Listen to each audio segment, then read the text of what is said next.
பார்க்க போகிறோன்னா Kilakarai special kalyachoru பார்க்க போகிறோம். இது வந்து கீழக்கரை kalyachoruன்னா நாங்கள் வந்து எல்லாரும் தேங்காய் சோறு அப்படி இல்லை நெய்ச்சோறு அந்த மாதிரி தான் சொல்லுவாங்க. இது ரெண்டும் சேர்ந்து மிக்ஸ் பண்ணி செய்கிறதுனால இது kalyachoruன்னு சொல்லுவோம்.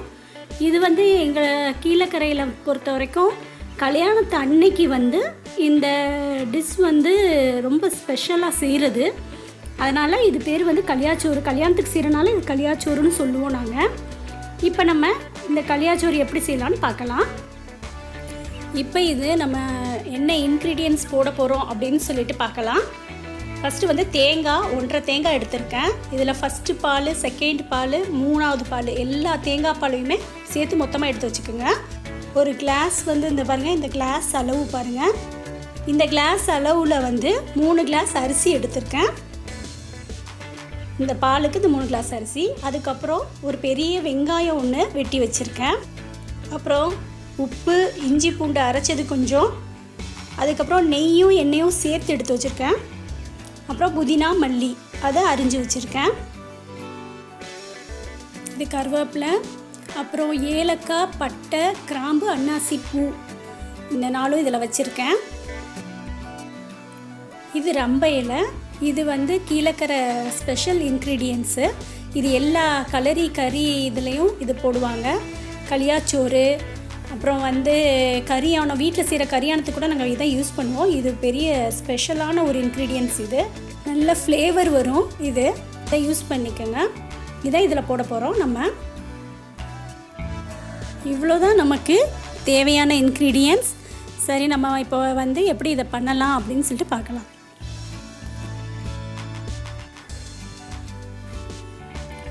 இப்போ நம்ம இந்த சட்டியில் வந்து எண்ணெயும் நெய்யும் சேர்ந்து எடுத்து வச்சுருக்கேன். அதோட அளவு சொல்ல மறந்துட்டேன். 25 கிராம் நெய், 25 கிராம் வந்து எண்ணெய் எடுத்து வச்சுருக்கோம்.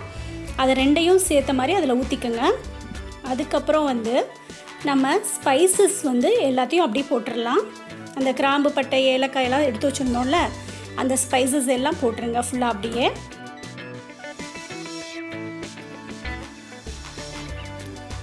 இப்போ நம்ம ஸ்பைசஸ் எல்லாம் போட்டுட்டு அந்த ஸ்பைசஸ் வந்து நல்லா வதங்கினதுக்கப்புறம் வெங்காயத்தை போடுங்க. அந்த வெங்காயம் ரொம்ப முருவலாக வதங்கணும்னு அவசியம் இல்லை, சும்மா லைட்டாக ஓரளவு வதங்கினாவே போதும்.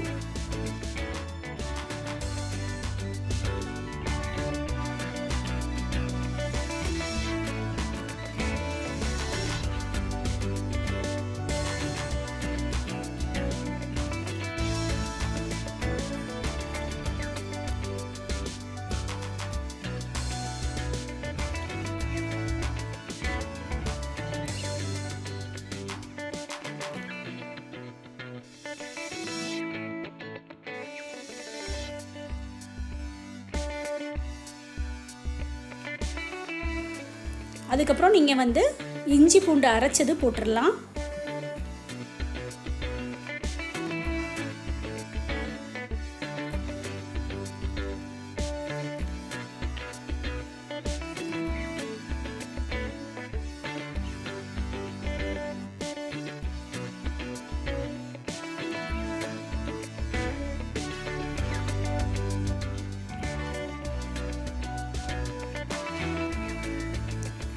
இஞ்சி பூண்டு அரைச்சது வந்து நல்லா வதங்கினதுக்கப்புறம் நீங்கள் புதினா மல்லி எடுத்து வச்சுருக்கோம்ல, அதையும் கொஞ்சம் போட்டு நல்லா வதக்கி விட்டுக்குங்க.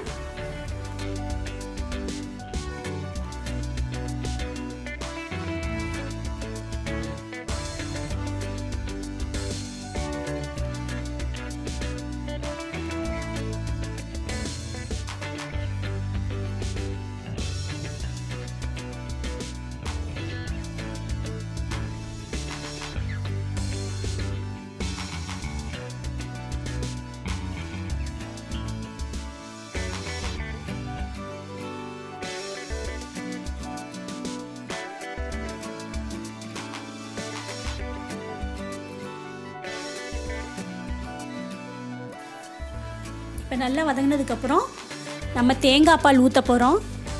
எல்லா தேங்காய் பாலையும் அப்படியே மொத்தமாக ஊற்றிடுங்க. இதுக்கு அளந்து வச்சுருக்க நம்ம அரிசி வந்து 3 கிளாஸ் சொல்லியிருந்தேன். அந்த 3 கிளாஸ்க்கு வந்து இப்போ நம்ம ஃபிசில் குக்கரில் போடுறதுனால 3 கிளாஸுக்கு 6 கிளாஸ் தண்ணி வைக்கணும். அதான் இதோட அளவு. அதை விட கூட வச்சிடாதீங்க. வச்சிங்கன்னா சோறு அப்படியே கொள்ளஞ்சி ஒரு மாதிரி மாவு மாதிரி ஆயிரும்.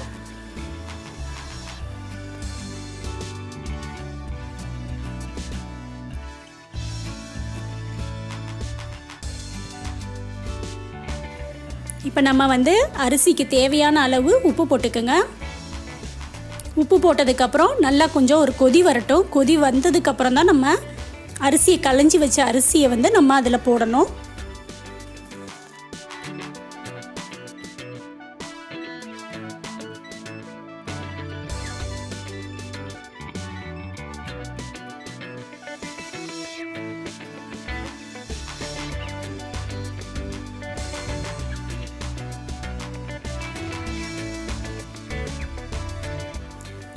இப்போ நல்லா பாருங்கள், பொங்கி வருது. இந்த மாதிரி அளவுக்கு பொங்கி வரும்போது தான் நீங்கள் வந்து நம்ம களைஞ்சி வச்சுருக்க அரிசியை போடணும்.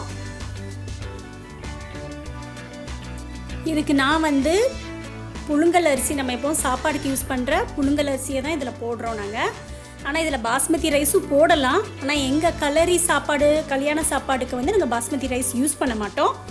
அதனால் நான் இப்போ வந்து புழுங்கல் அரிசியை தான் போடுறேன். ஏன்னா பாஸ்மதி ரைஸ் யூஸ் பண்ணோன்னா அதோடய ஃப்ளேவர் வந்து வேறு மாதிரி இருக்கும். இப்போ நான் சாதாரண புழுங்கல் அரிசி தான் போட்டிருக்கேன். இதுவே நல்லாயிருக்கும். உங்களுக்கு அந்த தேங்காய் பால், நெய் எல்லாம் சேரும்போது நல்ல ஒரு வாசம் வரும்.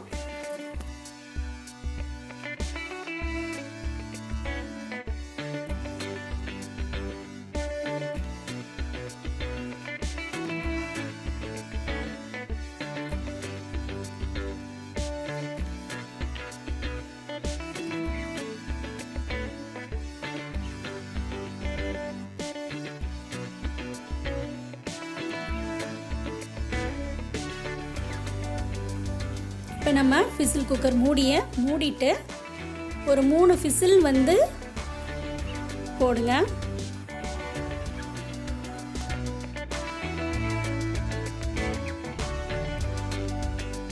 இப்போ நம்ம வந்து விசில் ஃபுல்லாக போயிருச்சான்னு பார்த்துட்டு நீங்கள் மூடியை ஓப்பன் பண்ணுங்கள்.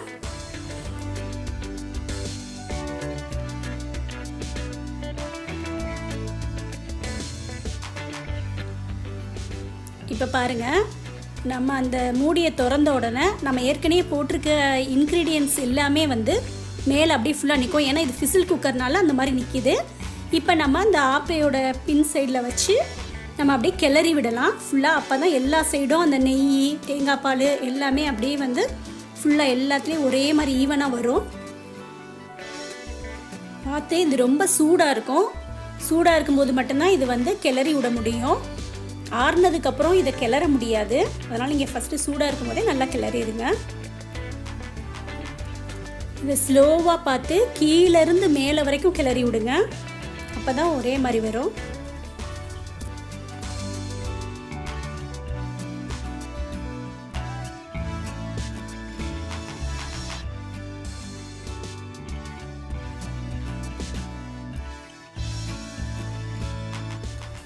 ரைஸை பிளேட்டில் போட்டுட்டோம். இப்போ போட்டதுக்கப்புறம் முந்திரியும் மல்லி இலையும் இதில் போட்டிருக்கேன்.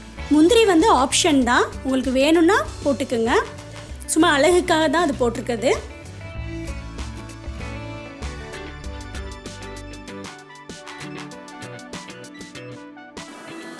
கீழக்கரை ஸ்பெஷல் கல்யாச்சோறு நம்ம இந்த வீடியோவில் வந்து பார்த்துருக்கோம். இந்த வீடியோ உங்களுக்கு பிடிச்சிருக்கோன்னு நம்புகிறேன். நீங்களும் மறக்காமல் இதை செஞ்சு பார்த்துட்டு கமெண்ட் பண்ணுங்கள்.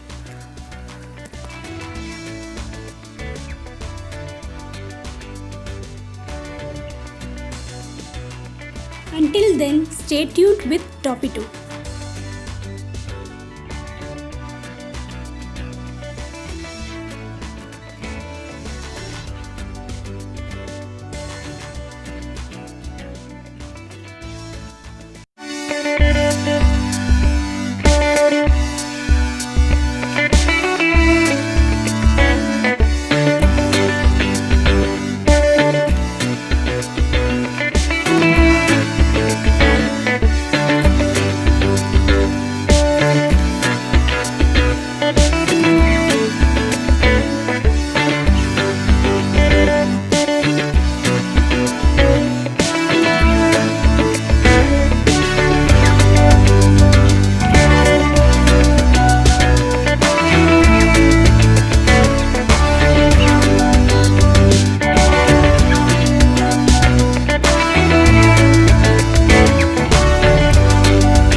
பிடிச்சிருந்தா மறக்காமல் லைக் பண்ணுங்கள், ஷேர் பண்ணுங்கள், கமெண்ட் பண்ணுங்கள்.